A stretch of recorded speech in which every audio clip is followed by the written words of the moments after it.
یہ میری ज़िंदगी की हकीकी कहानी है। एक रोज़ मेरी कज़न ने मुझे एक छोटा सा पर्स देकर कहा कि इसे अपने पास रखो, मैं कल आकर ले लूँगी। अगले रोज़ वो पर्स मेरे अब्बू के हाथ लगा और उसे खोल कर देखते ही उनकी मौत हो गई। मैं हैरान थी कि आखिर मेरी कज़न ने पर्स में ऐसा क्या रख दिया था। अब्बू की वफ़ात के बाद एक रोज़ जब मैंने उस पर्स को खोला तो मेरे होश उड़ गए और मैं वहीं बेहोश हो गई, क्योंकि उसमें ये कहानी हकीकत पर मबनी है और जिन खातून की हकीकी ज़िंदगी से ताल्लुक़ रखती है, मैं उन्हीं की ज़ुबानी बयान कर रही हूँ। कहानी में असली नामों की जगह फ़र्ज़ी नाम इस्तेमाल किए गए हैं। चलिए कहानी शुरू करते हैं। मेरे वालिद और चचा की काफ़ी ज़मीन थी। चचा गांव में रहते थे, जबकि वो अपने वालिद के साथ शहर में रहते थे। ज़मीनों की देखभाल मेरे चचा ही किया करते थे। भाइयों में सलूक था, लिहाजा सब अच्छे से चल रहा था। हम लोग भी छुट्टियों में चचा के घर जाया करते थे। हमारी एक फुप्पो मुल्तान में रहा करती थी। वहाँ उनके शोहर की मुलाजमत थी और वो लोग गवर्नमेंट की तरफ से दिए गए क्वार्टर में रहते थे। फूफा अपने बच्चों और बीवी को बहुत ही कम हमारे यहाँ आने देते थे, लिहाजा कभी कभार किसी शादी वगैरह पर ही हमारी उनसे मुलाकात होती, वरना तो यूँ लगता था जैसे उनके बच्चे हमारे कज़न ही नहीं हैं। जब फूफा रिटायर्ड हो गए तो उन्होंने हमारे ही शहर में मकान खरीद लिया और अपने बच्चों समेत यहाँ शिफ्ट हो गए। मैं उन दिनों सेकेंड ईयर की स्टूडेंट थी और यूँ पहली बार हमें अपनी फूफो के बच्चों से घुलने मिलने का मौका मिला। फूफो की बड़ी बेटी का नाम मुनज़्ज़ा था, जो मेरी ही हम उम्र थी। काफ़ी शौक व चंचल और फैशन की दिलदादा। अब घर ज़्यादा दूर ना होने के सबब वो अक्सर हमारे घर आ जाती। मुझे वो बहुत अच्छी लगती। वो काफ़ी बातूनी और अपनी दिलचस्प बातों से हर किसी का दिल मोह लेने वाली लड़की थी। मैं उसकी शख्सियत से और भी मरऊब हो गई। जल्द ही मेरी उसके साथ बहुत अच्छी बनने लगी। उन्हीं दिनों मेरी बड़ी बहन खोला बाजी की शादी की तारीख रख दी गई। अब घर में शादी की तैयारियां होने लगी। मुनस्सा काफ़ी खूबसूरत थी, लेकिन उसकी एक बात मुझे अजीब लगती कि वो हर किसी से, चाहे कोई मेल कज़न हो या रिश्तेदार, बहुत जल्द फ्री हो जाती। उसके लिए शायद ये सब मामूली था, मगर उसकी इस हरकत से सामने वाला गलत मतलब भी ले सकता था। यूँ उसका ये हल्कापन मुझ पर भारी गुजरता। मेहंदी वाले रोज़ जब हम सब लड़कियां ढोलक बजाने इकट्ठी हुईं तो वो सबसे ज़्यादा हंसी लग रही थी।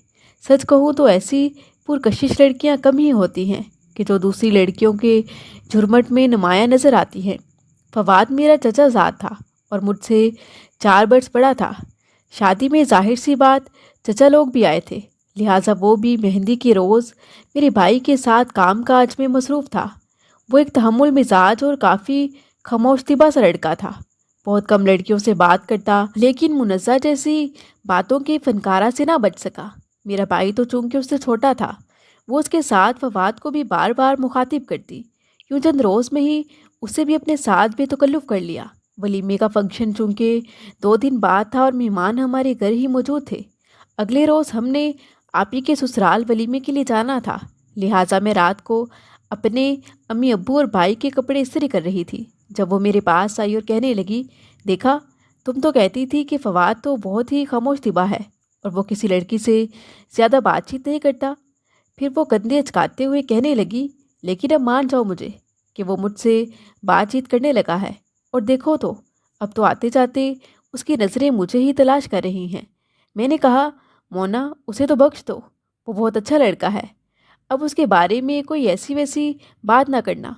उस वक्त कमरे में मेरी 2-3 और भी कज़न्स मौजूद थीं। मेरी बात सुनकर न जाने उसे क्या सूझी कि उसने उनके सामने ही मुझे कंधा मारते हुए ये कहकर शर्मिंदा ही कर दिया कि नरमीन, तुमने ही तो कहा था कि तुम्हें फवाद पसंद है, तो अब हम उसका जिक्र भी ना करें। मैं तो जैसे हैरत से उछल ही पड़ी। मैंने कहा, अरे ये तुम क्या बकवास करती जा रही हो। इस पर वो हंसती हुई बाहर चली गई। मुझे उससे ऐसी हरकत की बिल्कुल उम्मीद नहीं थी और उसकी ये बात मुझे काफ़ी नागवार गुजरी थी, मगर मैंने मेहमान जानकर और कुछ उसकी मजाक की आदत के बायस नज़रअंदाज कर दिया। मगर उसने तो जैसे अपने इस बेढंगे मजाक में हद ही कर दी कि 1-2 बार और मेरी उन्हीं कज़न्स के सामने, जो कमरे में हमारे साथ ही मौजूद थी, फिर से वो किसी न किसी बहाने वही बात दोहरा दी। अब मैं जज आ गई कि हद होती मजाक की। अगर ये बात इधर उधर निकल गई तो मेरी तो शामत आ जाएगी। यूँ मैंने तैश में उसे बेहुदा और बदतमीज़ के अलकाब से पुकार दिया। वो फिर भी आगे से हंसती तो रही, مگر شاید اسے اپنی توہین بھی محسوس ہوئی اور اٹھ کر دوسرے کمرے میں جا بیٹھی۔ اس کے رویے میں اب مجھ سے کچھ ناراضگی اور دکھ سا بھی تھا۔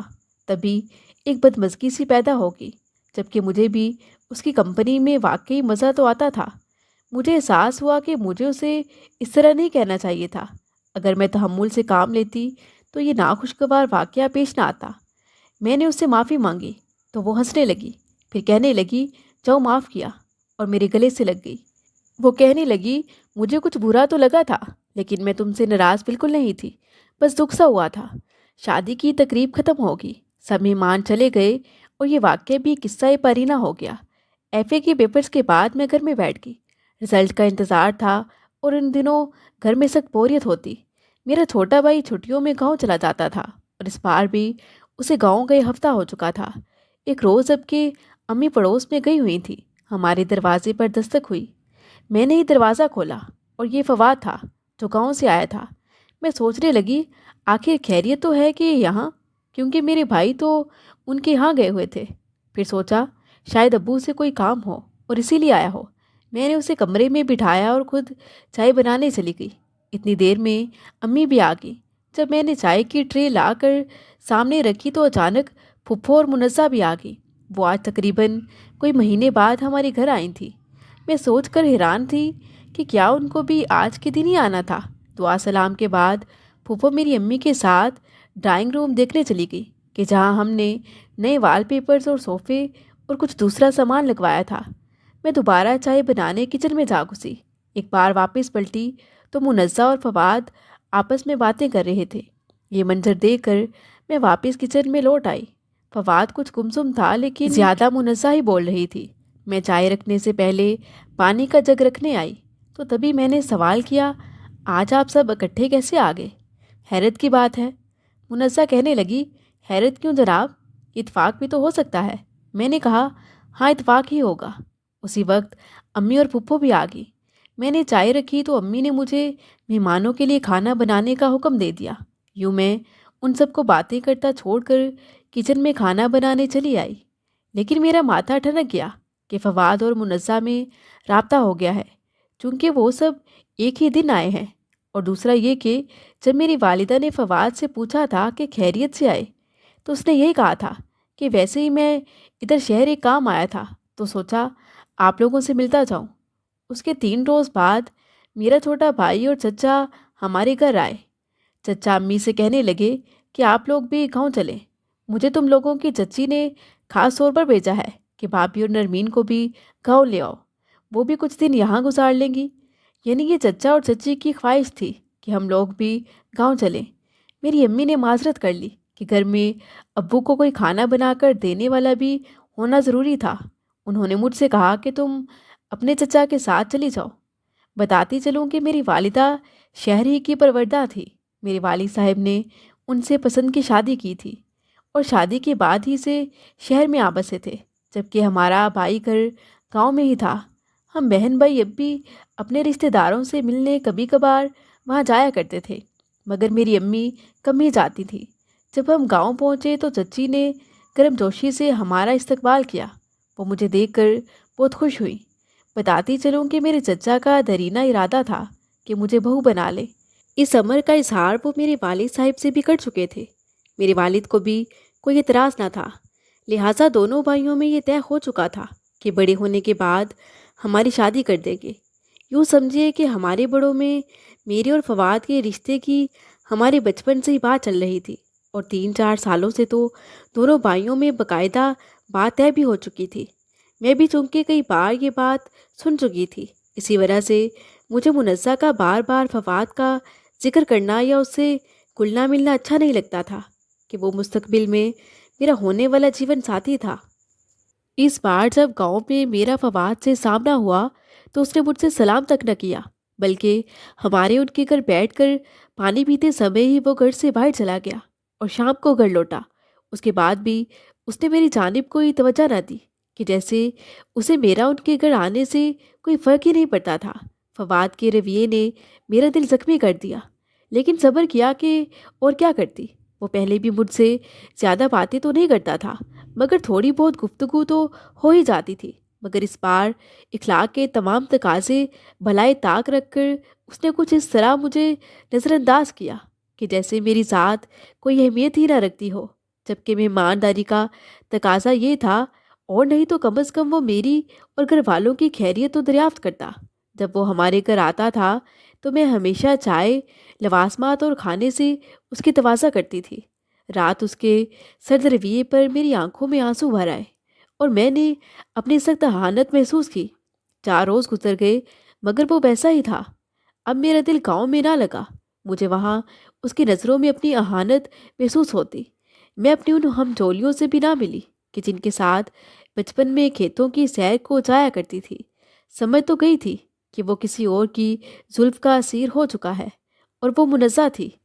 پھر سوچتی چاہے اسے منزہ ہی پسند سہی، لیکن وہ مہمانداری کے 1-2 تقاضے تو پورے کرتا، کم از کم مجھ سے میرا ایک بار حال ہی پوچھ لیتا۔ مگر وہ ہر بات میں مجھے ایسے نظر انداز کرتا جیسے میرا اپنے گھر میں اسے رہنا بہت برا لگ رہا تھا۔ پھر سوچتی وہ ایسا تو نہیں تھا، کہیں منزہ نے میرے بارے کچھ کہہ کر اس کا دل مجھ سے پھیر تو نہیں دیا۔ پھر سوچتی مگر وہ بھی بھلا ایسا کیوں کرتی۔ خیر 6 روز میں نے چچا سے کہہ دیا کہ گھر میں اکیلے کام کرنے میں امی کو مشکل ہوتی ہوگی، لہٰذا آپ مجھے گھر چھوڑائیے۔ جس روز میں وہاں سے لوٹ رہی تھی دل پر منو بوجھ تھا، سوچ سوچ کر دکھی ہو رہی تھی کہ نہ جانے منزہ نے ایسی کیا باتیں کی ہیں کہ فواد نے مجھ سے بات تک کرنا گوارا نہیں کیا۔ چچا جان تو مجھے بہو بنانے کے خواب دیکھ رہے تھے اور ان کا بیٹا۔ 6 ماہ گزر گئے، جب ایک روز ہمیں یہ خبر ملی تو بہت تکلیف ہوئی۔ وقت بھی بہت ظالم ہے، چچا جان مجھے بہو بنانے کے خواب آنکھوں میں بسائے اس جہان سے رخصت ہو گئے تھے۔ موت نے انہیں مہلت نہ دی۔ چچا کی وفات پر سبھی سوگوار تھے، ہمارا گاؤں جانا لازم تھا، لہٰذا ہم سب گئے۔ باپ کی وفات پر فواد بھی بری طرح سے رو رہا تھا۔ منزہ اور پھپھو کی فیملی بھی گئی ہوئی تھی۔ چچا کی تدفین کے بعد ہم لوگ واپس آ گئے۔ ایک روز جب چچا کی وفات کو تقریباً 20-22 دن ہوئے ہوں گے کہ جب میری بڑی پھپھو کی بیٹی اپنی والدہ کے ساتھ ہمارے گھر رہنے آئی، رات جب وہ کمرے میں میرے ساتھ سونے کے لیے لیٹی تھی اور ہم باتیں کر رہے تھے، تبھی منزہ کا ذکر چھڑا تو وہ مجھ سے کہنے لگی، نرمین تم سے ایک بات کہوں، لیکن اگر تم اس بات کا کسی سے ذکر مت کرو کیونکہ پھر بات ہر طرف پھیل جائے گی تو مسئلے بنیں گے۔ میں نے اسے وعدہ کیا تو خیر اس نے مجھے بتایا کہ جب ماموں کی وفات ہوئی تھی تو منزہ میرے پاس بیٹھی تھی، تب ایک بار جب تم مہمانوں کے آگے سے خالی برتن لے کر گئی تھی تو تمہیں دیکھتے ہوئے اس نے مجھ سے یہ بات کہی تھی کہ مجھے معلوم ہے نرمین کیوں آئی ہے، آخر کسی کے آنسو پونچھنے لازم تھے۔ پھر کہنے لگی ماموں بیچارے تو فوت ہو گئے ہیں، اب دیکھیں کہ بیل منڈے چڑھتی ہے یا نہیں۔ پھر میری وہ کزن کہنے لگی سچ میں تو منزہ کی سوچ پر دنگ رہ گئی۔ وقت گزرتا رہا اور منزہ ہمارے گھر بھی آتی رہی۔ وہ پہلے ہی کی طرح مجھ سے والہانہ انداز سے ملتی تھی اور محبت کرتی تھی۔ میں نے بڑی پھپھو کی بیٹی کی کہی ہوئی اس بات کو بھی زیادہ سنجیدہ نہیں لیا کیونکہ مجھے معلوم تھا کہ منزہ کی تو ویسے بھی عادت ہے مذاق کرنے کی۔ وہ کتنا کچھ تو مذاق میں میرے منہ پر ہی کہہ دیتی تھی اور اب میں اس کی عادت سے واقف ہو چکی تھی، مگر اس کی والدہ کا رویہ مجھ سے ضرور بدلا ہوا تھا۔ مجھے سمجھ نہ آتی کہ آخر پھپھو میں کیوں تبدیلی آ چکی ہے۔ ایک روز فواد ہمارے گھر راول پنڈی آیا اور میں نے ہی دروازہ کھولا۔ میں نے حسب معمول اسے سلام کیا اور پھر وہ امی کے پاس بیٹھ گیا۔ میں نے بھی حال احوال پوچھا۔ ایک بار جب امی کسی کام سے باہر گئی تو اس نے ادھر ادھر دیکھ کر کہا، نرمین ایک کام ہے تم سے۔ میں نے کہا بتائیں کیا کام ہے۔ وہ کہنے لگا منزہ 1 ہفتہ پہلے پھپھو اور عدنان کے ساتھ ہمارے گھر آئی تھی، وہ اپنا ایک پرس وہاں بھول گئی تھی۔ اس نے وہ چھوٹا سا بٹوا نما پرس مجھے پکڑاتے ہوئے کہا وہ جب آپ لوگوں کی طرف آئے تو اس کی یہ امانت اسے دے دینا، لیکن ہاں ایک بات یاد رکھو یہ کسی کی امانت ہے، لہٰذا میں تمہیں قسم دیتا ہوں کہ امانت کو امانت کے طور پر ہی اسے تھماؤ گی اور اسے کھول کر نہیں دیکھو گی۔ میں نے وہ پرس اسے پکڑ لیا اور جا کر الماری میں رکھ دیا۔ سمجھ گئی کہ یقیناً وہ منزہ کو میرے ذریعے کوئی گفٹ بیچ رہا ہے۔ ان دونوں کے درمیان میں جو کچھ چل رہا تھا یہ تو میں پہلے سے جانتی تھی، لہٰذا سوچا ضرور کوئی گفٹ ہے جو وہ مجھے منزہ کی امانت کے بہانے پکڑا رہا ہے और फिर खोलने से भी मना कर दिया है। खैर यही सोचा कि अगर उसे मुनज़्ज़ा पसंद है तो मैं भी क्या कर सकती हूँ। जब वो आएगी तो मैं ये पर्स उसे पकड़ा दूँगी। मैंने भी इखलाकन ले लिया और खोल कर ना देखा। कई बार दिल चाहा भी कि आखिर देखूं तो सही, मगर फिर कसम याद आ जाती। यही सोचा कि नहीं खोलूंगी, मगर मुनज़्ज़ा को पकड़ाते वक्त उससे ज़रूर पूछूंगी। मैंने उसे अपनी अलमारी में रख दिया। 2 रोज़ बाद मुनज़्ज़ा पुप्पो के साथ आ गई। मेरे कमरे में आई तो मैंने अलमारी खोलकर वो पर्स उसे थमा दिया। वो कहने लगी, नरमीन मैं अभी इसे घर नहीं ले जा सकती क्योंकि अम्मी मेरे साथ हैं। ये मेरी अमानत है, तुम इसे अपने पास रख लो, मैं बाद में तुमसे ले लूँगी। उसने पर्स मुझे वापस दे दिया। अब मुझे समझ ना आ रहा था कि ये सब क्या हो रहा है। लिहाजा मैंने उसे कहा कि चलो ठीक है, नहीं लेकर जाना, लेकिन एक बार इसे खोल कर तो देखो। मैं भी देखना चाहती हूँ कि इसमें क्या है। वो कहने लगी, कुछ भी नहीं, बस एक अमानत है और तुम इसे फ़िलहाल अपने पास रख लो। फिर कहने लगी, दरअसल मैंने फवाद से कुछ पैसे लिए हैं।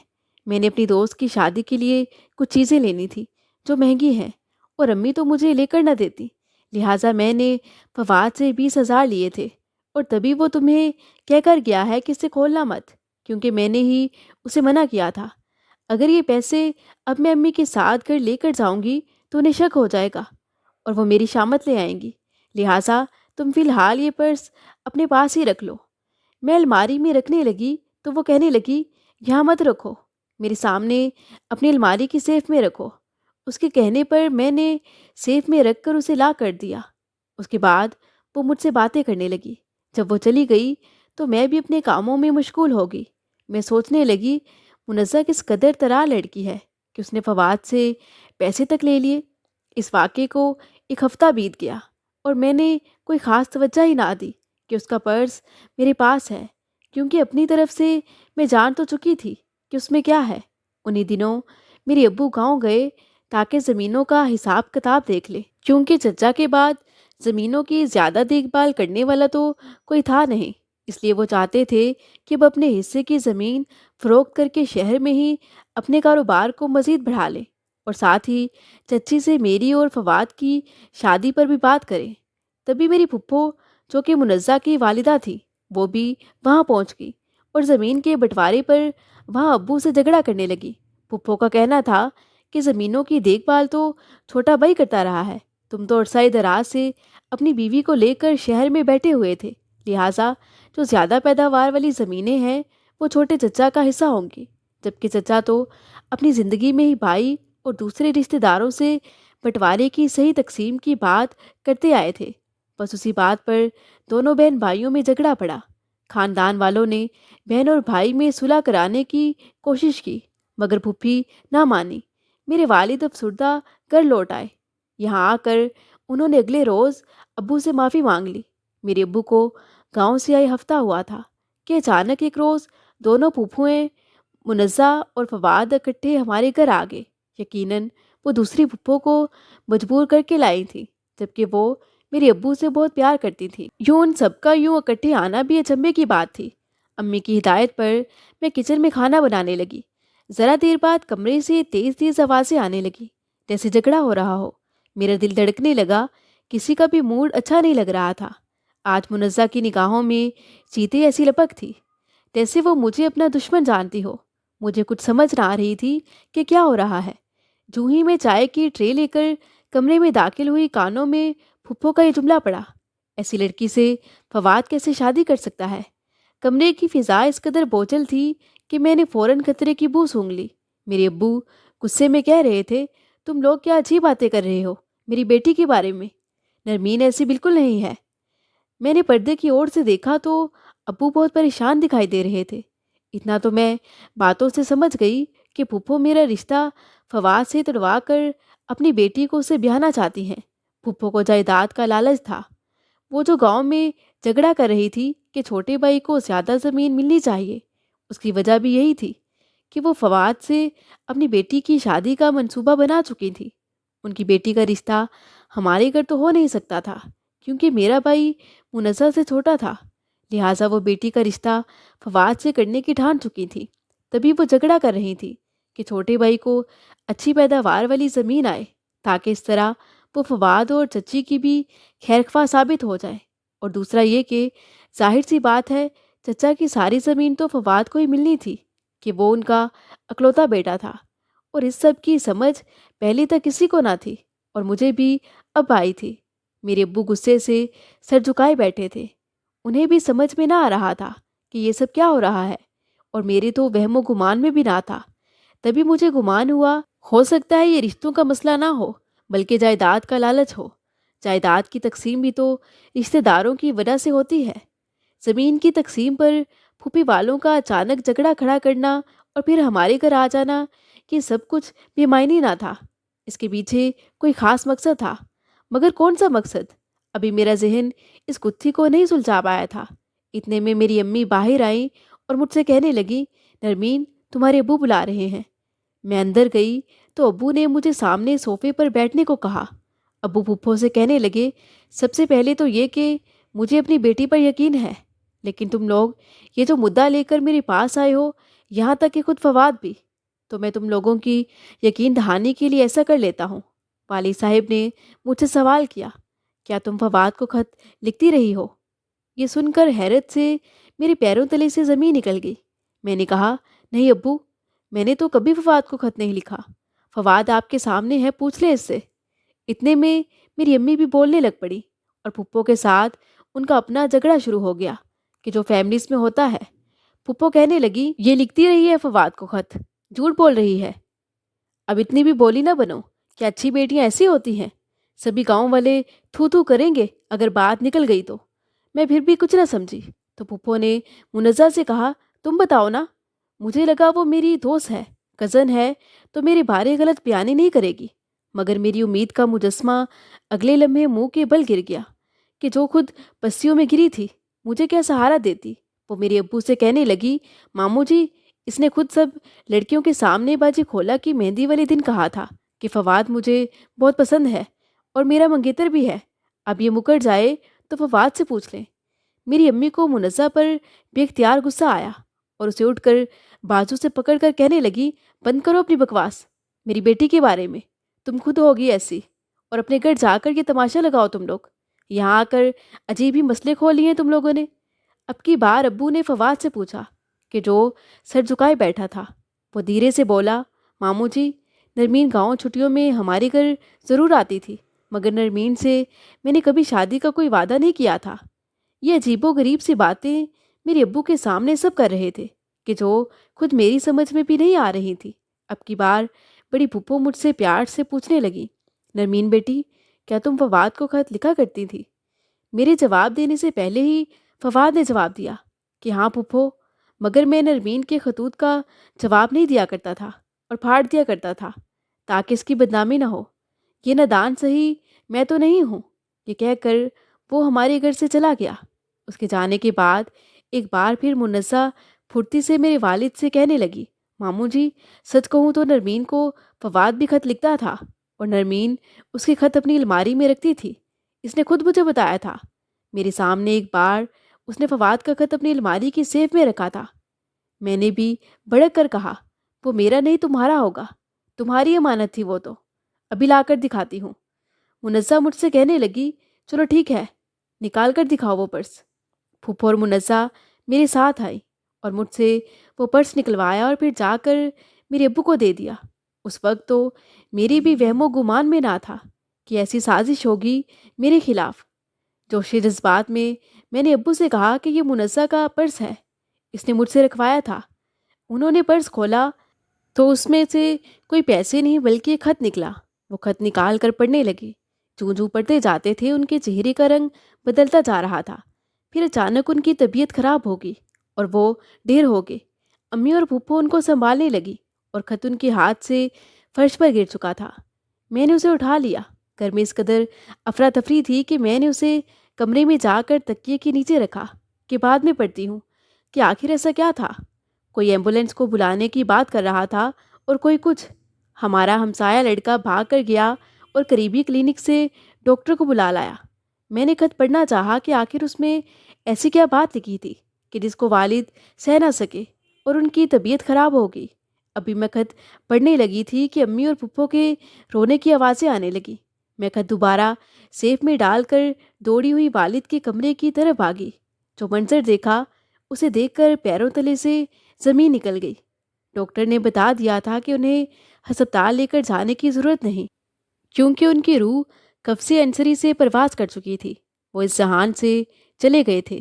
پرسکون گھر میں ماتم کدا بن گیا تھا۔ گاؤں سے رشتہ دار اور عزیز آئے، پاس پڑوس سے سبھی آگے، اور والد صاحب کو یہ لوگ ان کی آخری آرام گاہ تک لے گئے۔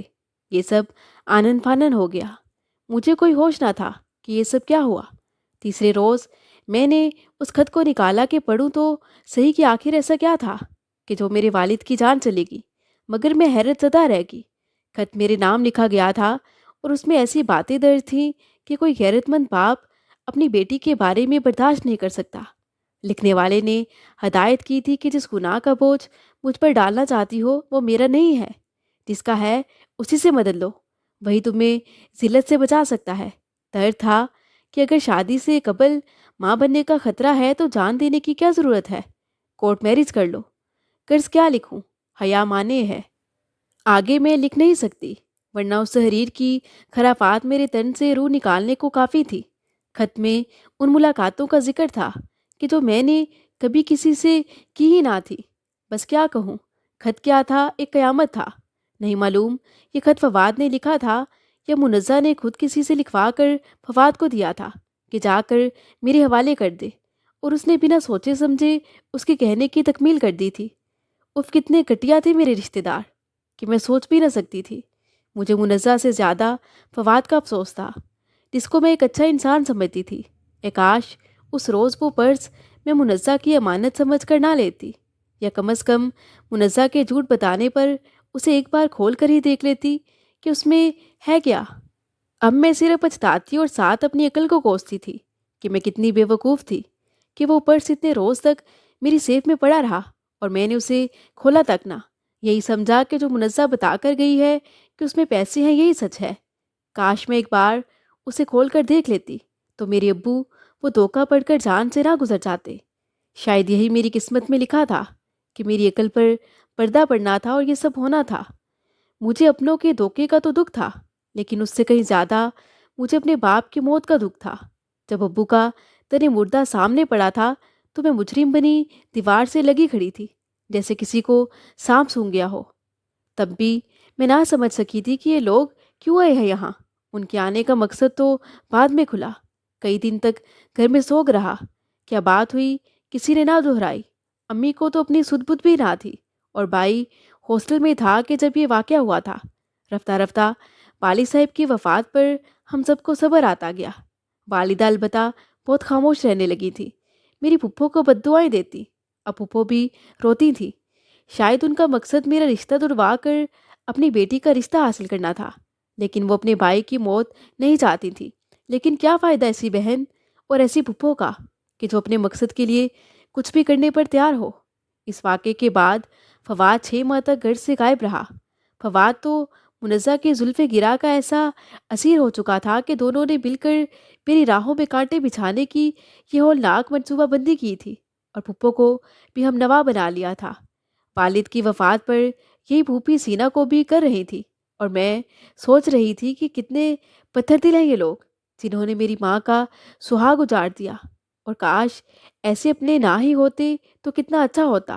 البتہ انہوں نے دوبارہ کبھی اس خط کا کسی سے کوئی ذکر نہ کیا، اور میرے والد کی موت کو ایک عام موت ہی قرار دیا۔ میرے ابو چلے گئے، چچا بھی نہ رہے تھے۔ اب میری پھوپھی کو کس کا ڈر تھا؟ فواد تو پہلے ہی منزہ کے دام میں گرفتار ہو چکا تھا۔ چچی مجھ سے پیار کرتی تھیں، مگر بیٹے کی وجہ سے بے بس تھیں۔ جب انہوں نے میرے بارے میں پھپھو سے ایسی ویسی باتیں سنی کہ نرمین نہ جانے کس سے ملتی تھی، تو یہ سب ہوا کہ اس نے فواد کو لکھ کر مدد مانگی۔ چچی اپنی نند کے چلتروں کو سمجھتی تھیں، مگر مقابلہ کرنے کی تاب نہ رکھتی تھیں۔ انہوں نے اپنے بیٹے کے تیور دیکھ کر چپ سادھ لی، اور پھپھو نے اپنی بیٹی کو فواد کی دلہن بنا کر ہی دم لیا۔ مجھے بچپن کا رشتہ ٹوٹنے کا دکھ اب بالکل نہ رہا تھا۔ فواد سے اب نفرت تھی۔ دکھ اس بات کا تھا کہ ہمارے اپنوں نے میرے باپ کو صدمہ پہنچا کر مار دیا، اور مجھے اپنے باپ کی موت کا ذمہ دار ٹھہرا دیا۔ آج منزہ اور فواد بھی کوئی خوشگوار زندگی نہیں گزار رہے۔ دونوں میں آئے روز جھگڑا رہتا ہے۔ मेरी शादी मामू के बेटे से होगी। ननियाल वालों ने सर आंखों पर जगह दी है, जबकि मैंने ददियाल वालों को एक भयानक ख्वाब समझकर बुला दिया है। मैं आज भी सोचती हूँ कि अब फवाद और मुनज़्ज़ा को माफ़ करके उनका फैसला अल्लाह पर छोड़ दूँ, मगर फिर भी जब भी कभी वो सब याद आता है तो मेरे दिल से बेख्तियार उनके लिए बद्दुआएं निकलती हैं। इस वाक़े के बाद मेरे भाई ने भी ददियाल जाना छोड़ दिया। कुछ अरसे बाद भाई से उनकी विरासती ज़मीन एक रिश्तेदार ने खरीद ली और वो रकम लेकर उन्होंने कारोबार कर लिया। आज भी सोचती हूँ कैसे अपनों से अल्लाह बचाए कि जिन्होंने अपने मकसद की खातिर मुझ बेगुनाह को बदनाम करने में कोई कसर ना छोड़ी। मज़ीद दिलचस्प सच्ची कहानियों के लिए चैनल को सब्सक्राइब